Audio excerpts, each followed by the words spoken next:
Okay, before we officially begin, I have a question, and I need everyone listening to be honest, like uncomfortably honest. Have you ever looked around a parking lot, seen a shopping cart, and immediately thought, yeah, somebody probably should do something about that, then got in your car and drove away? Don't answer out loud. This is a judgment free courtroom, mostly because we haven't decided how much judgment we're handing out yet. Welcome to Patent Pending. If this is your first time here, good news. You're not late. None of us know what's happening yet, including me, which admittedly isn't the most reassuring thing to hear from a guy sitting behind the bench. I spent weeks getting this place ready. I cleaned off the desks, straightened the paperwork, got myself an energy drink, and practiced sounding official. I even worked on what I thought was going to be my getting voice. My drink and sitting down. Court is now accidentally acquired a committee. Couldn't do it. Felt like I I don't was know who they are. auditioning for. I don't know movie how many trailer. of them there are. So I don't know where they meet even. Now, before we get Honestly, started, I'm not even convinced apparently they're all I need human. to address some. All I paperwork. know is they keep sending me memos. See? Like that. Nobody knocked, nobody walked in. It just appeared. Which somehow feels more concerning. Let's see. Committee notes. Number 001. Welcome. Well, that's nice. Please remember that although you are seated behind a desk, this does not legally make you a judge. That felt unnecessarily personal. Next line. You may not overrule the committee. Interesting. I wasn't planning on. Actually, I probably was. Last page. Also, please stop trying to find the committee. I wasn't trying to find them. I am now. Here's what I've learned in the last 5 minutes. Apparently, I'm hosting a courtroom that someone else is in charge of, which honestly sounds about right in my life. Now, if you've been paying attention, you may have noticed something else. There's a duck. I'm glad we're all seeing the same thing. Nobody warned me. Nobody explained it. It was just here. So naturally. I asked the committee, and another memo arrived. The official court observer requires no explanation. That's what it said. That's somehow less helpful than no answer. Exactly. I'm learning not to ask questions. Now, before we officially open court, I should explain your role, because you're not just listening. Congrats! You've actually been inducted into jury duty, and you are today's jury, which sounds very prestigious until you realize your only qualification was pressing play. Honestly, still at higher standards than some people arguing online. Your job is simple. Listen to the evidence, decide whether you agree with me or don't. I'm okay with either one. Probably, unless you're wrong. That was a joke. Mostly. Here's how the courtroom works. Every week, we put one completely ordinary thing on trial. The kind of thing that somehow starts an argument in every friend group. Everybody has an opinion. Nobody changes their mind. And somehow, everyone leaves convinced they won. By the end, we'll deliver one of 3 verdicts. Approved, denied, or pending. Meaning the evidence wasn't enough. And we'll all continue arguing in the comments anyway. Court is now in session.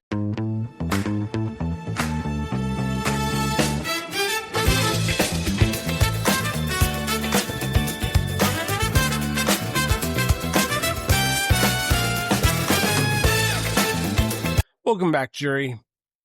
Let's waste absolutely no time. Today's defendant isn't a person, It's not even an idea.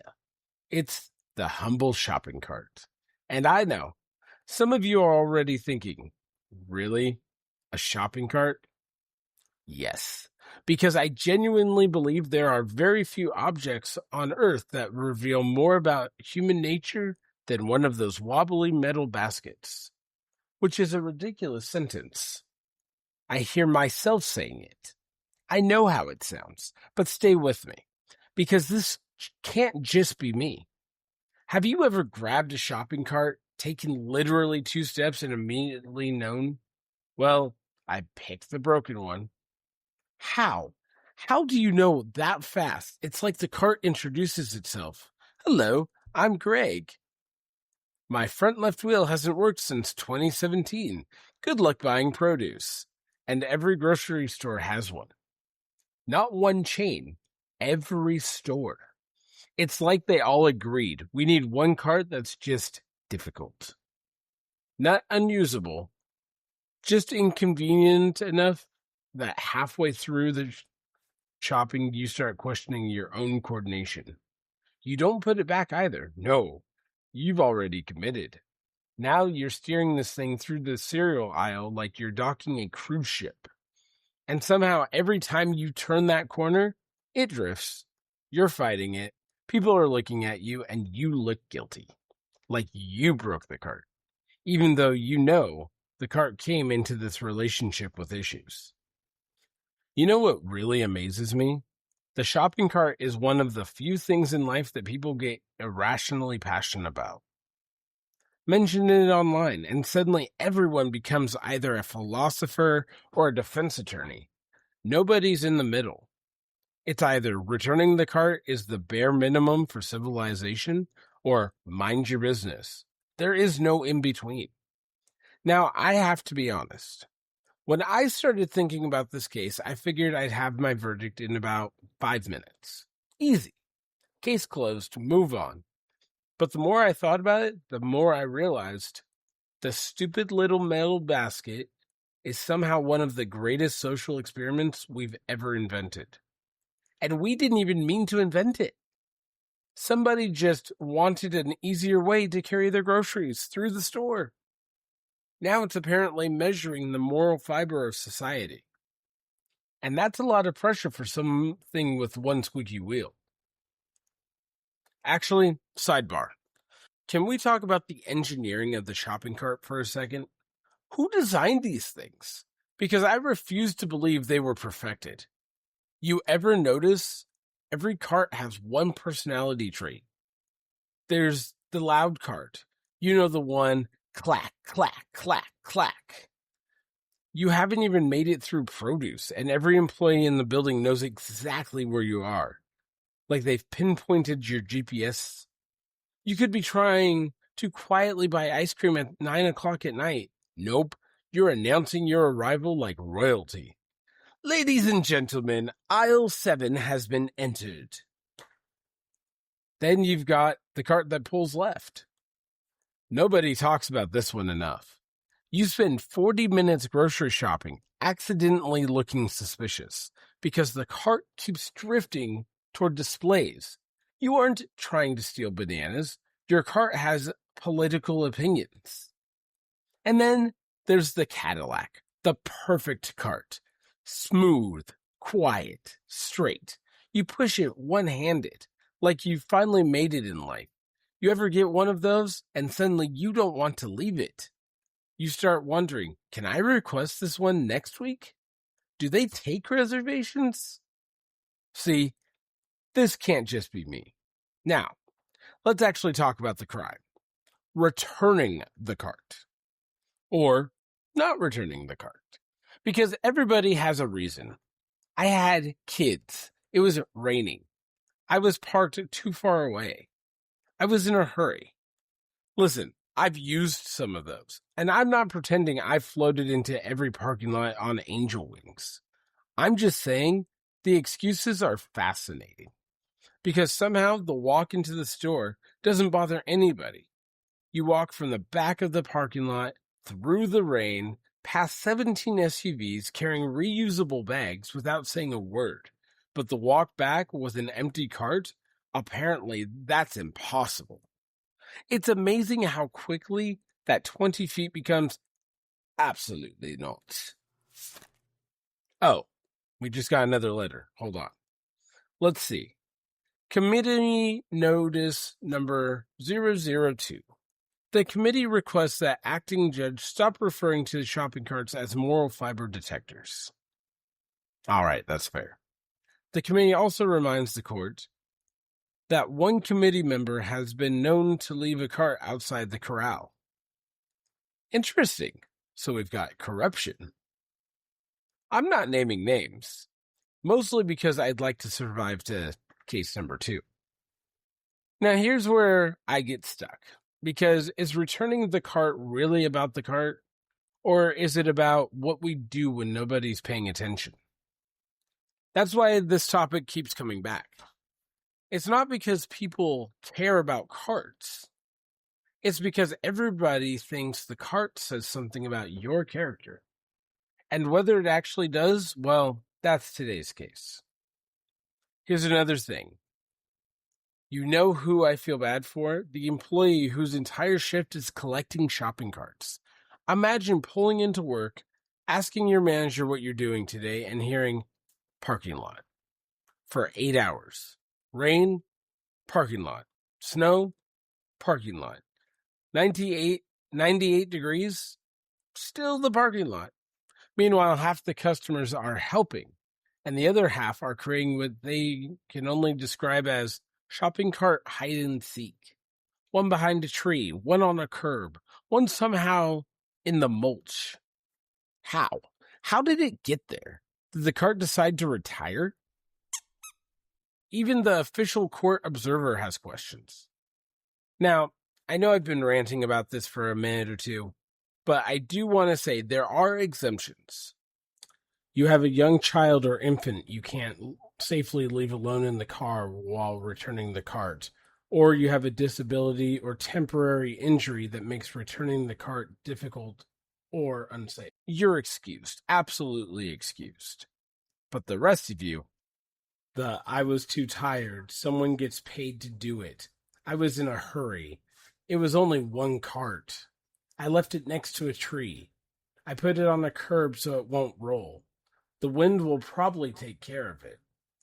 You know what my favorite parking lot phenomenon is? The cart domino effect. Because one person leaves that one cart, the next person thinks, well, there's already one here. Now there's 2. Third person arrives. Looks like this is where the carts go now.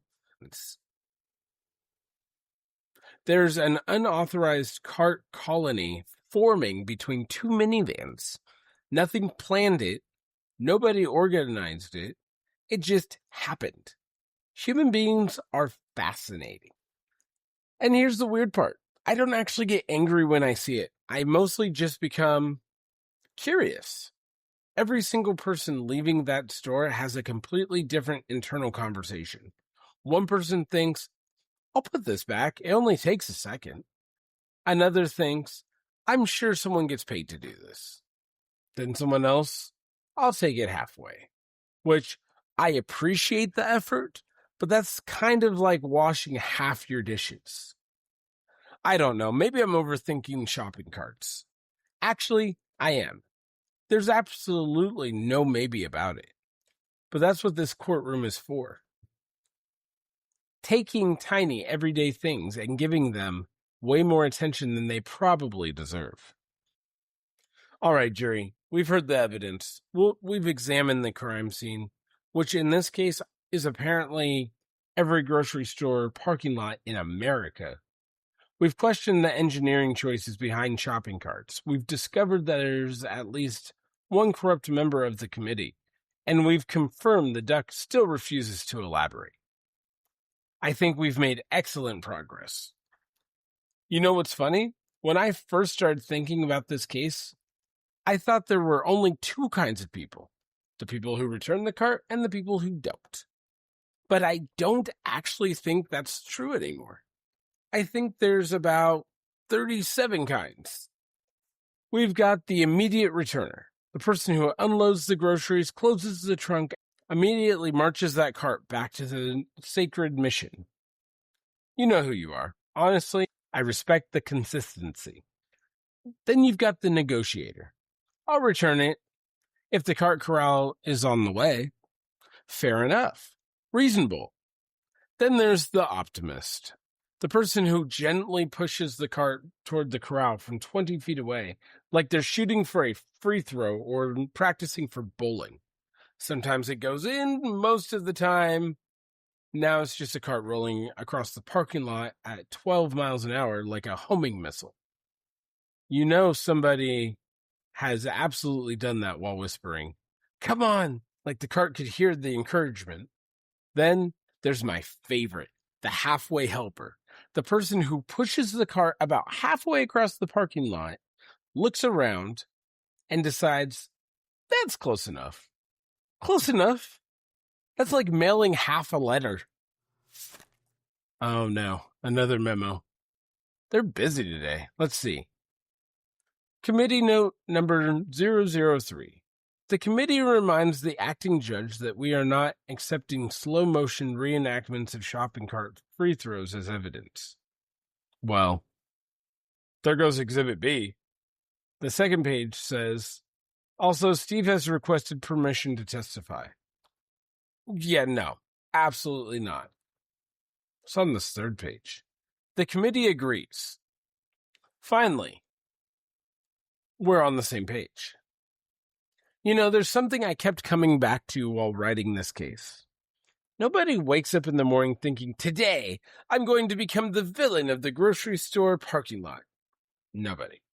Most of us are just trying to get home. We've got kids in the back seat, ice cream is melting, a phone is buzzing, a long day at work. Life is messy. That's why I don't think that the shopping cart tells you everything about a person. But I do think it tells you something. It's one of those tiny moments where nobody's watching. There's no reward, no applause, no gold star. It's a small decision. And I think those little decisions are interesting. That's why this case exists. Not because the cart matters, because the people do. Besides, if we're being honest, every single one of us has probably been on both sides of this argument at some point. Which means today's case isn't really about finding guilty people. It's about laughing at ourselves a little. Now, jury, this is where I'd normally send you off to deliberate, but seeing as you're probably driving, doing dishes, walking the dog, or pretending to work, we're going to make this a little easier. Here's what I want you to do. The next time you're at the grocery store, pay attention. Not to everyone else, but to yourself. Notice the conversation in your own head. Because I guarantee whether you return the cart or don't, there's a little voice explaining why. And I think that's hilarious. After reviewing today's evidence, listening to the committee, ignoring Steve, poor Steve, and consulting the official court observer, the court finds failing to return your shopping cart denied. Not because I think you're a terrible person if you've done it. I have. You probably have. Most of us have. But because if you've already survived the grocery store, made it through self-checkout, don't get me started on that one, and somehow resisting buying 12 things you didn't actually need, what's another 20 feet? Besides, future you deserves the good karma. And so does the poor soul trying to park where your cart is slowly drifting. Case closed. Motion carried. Before we adjourn, every week we'll open the pending folder. This is where the committee stores cases that aren't ready for trial yet. Let's see what's inside. Interesting. We've got, why does every notes app become a digital junk drawer? Oh, that's dangerous. We've also got, are Mondays actually guilty or just misunderstood? I already have opinions on that one. And finally, food opinions that should honestly require a permit. Yeah, that's going to start a fight. I can already tell. Those can stay pending for now. Before we go, one thing I hope this courtroom becomes is a place where we can all disagree, laugh about it, and leave in a better mood than we arrived. The world has enough arguments that matter, and sometimes it's okay to spend 30 minutes debating shopping carts because it's fun. And honestly, I think we could all use a little more of that. Thank you for serving on today's jury. Court is adjourned, and I'll see you next Thursday for another case. Oh no. We're done. How is there already another memo? Committee note number 004. Steve has submitted a 17-page appeal regarding today's verdict. 17 pages? On shopping carts? Second page. The appeal includes diagrams. No, absolutely not. Third page. The committee denied the appeal before you finish reading this memo. Good. Exactly. I will see you guys next week. Court is now officially adjourned.